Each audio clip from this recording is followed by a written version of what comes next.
বিষ্ণু বর্ণনা করলেন, আমি বাইতুল মাকদাস দেখেছি মাঝরাতে, লক্ষাধিক নবীকে নিয়ে নামাজের ইমামতি করেছি, 7 আকাশ দেখেছি, আল্লাহর আরশ দেখেছি, আল্লাহর সাথে কথা বলেছি, আবার ফজরের আগেই মক্কায় ফিরে এসেছি। সবাইকে খাইছে মোহাম্মদের মাথার তার ছিঁড়ে গেছে, নাউজুবিল্লাহ পড়ে।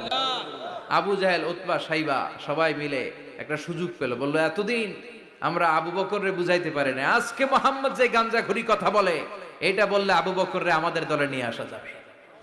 সবাই সাইয়েদনা আবু বকরের কাছে যায়, যে বলে আবু বকর জানো নাকি তোমার নবী নতুন কথা আমদানি করেছে? কি বলেছে আমার নবী? তোমার নবী বলে মাঝরাতে বাইতুল মাকদাস গিয়েছে। বাইতুল মাকদাসে তখন দ্রুতগামী ঘোড়া দিয়ে ছুটলেও যেতে লাগে 15 দিন। অ্যাবাউট টার্ন কাম ব্যাক, ফিরে আসতে আরো 15 দিন, মোট কয় দিন?